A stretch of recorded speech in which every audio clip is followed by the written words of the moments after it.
All right, so today we're going to make our watermelon sushi. This really doesn't take too long. Uh, Most of it is just a marinade. So we're going to start with about maybe a little bit, about a half of inch of ginger. Give it a quick peel.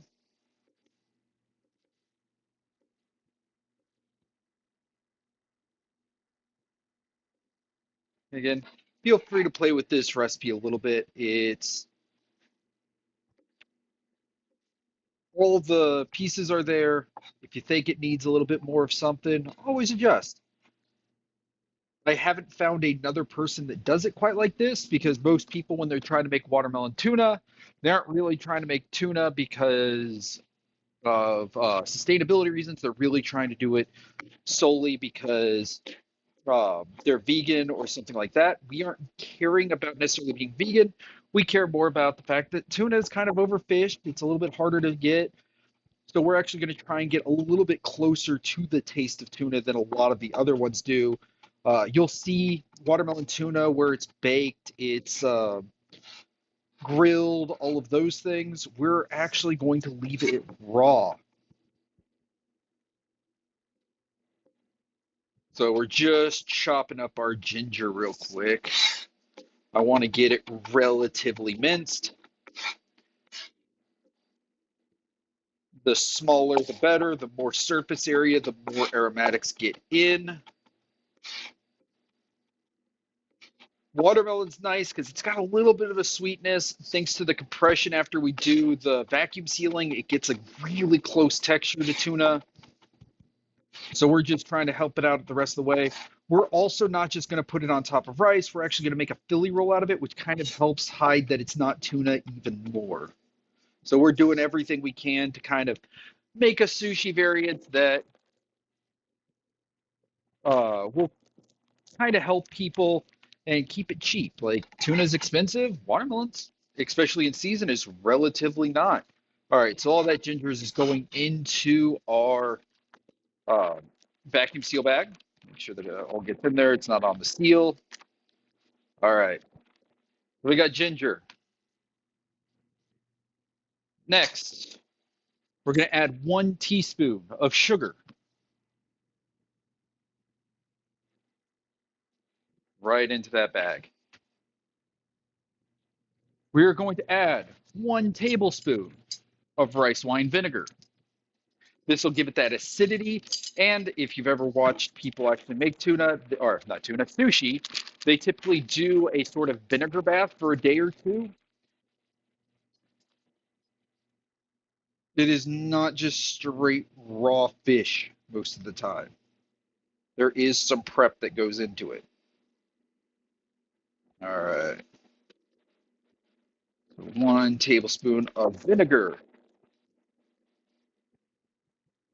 We're going to just put this in here. Help me out a little bit on just keeping it upright. All right. Next, we're going to do our soy sauce. This is going to be about a half teaspoon.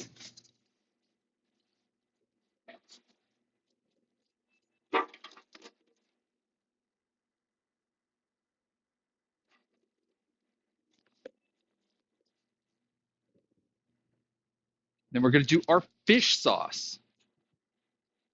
This is the one that makes it not vegan. We're actually going to add some fish to it.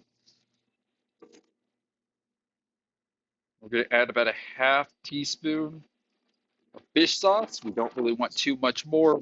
We don't really want it too funky, but it gives us that nice bit to it. We're going to add a 1/4 teaspoon of toasted sesame oil.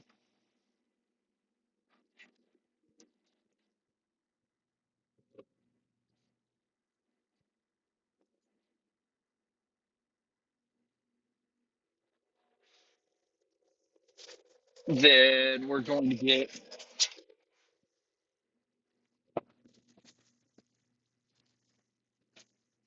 the juice of 1 lemon.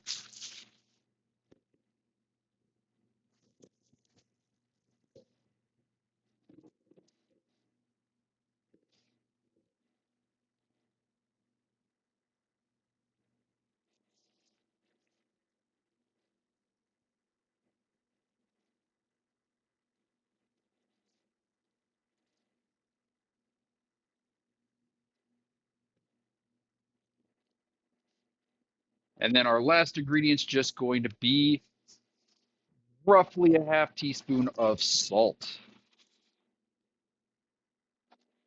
Actually, we'll do an entire teaspoon of salt. And that's our marinade. Fairly simple. Now all I'm going to do is I've cut my watermelon. All I did was I cut it into little squares. So I took off the rind, cut it in half, and then just cut each of those halves straight down. So we got these nice little bricks. Stack up quite a few of these guys.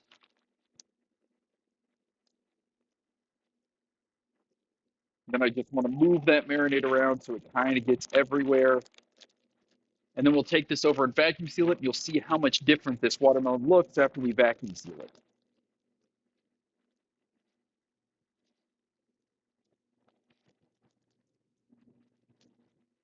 We'll be back in 30 seconds.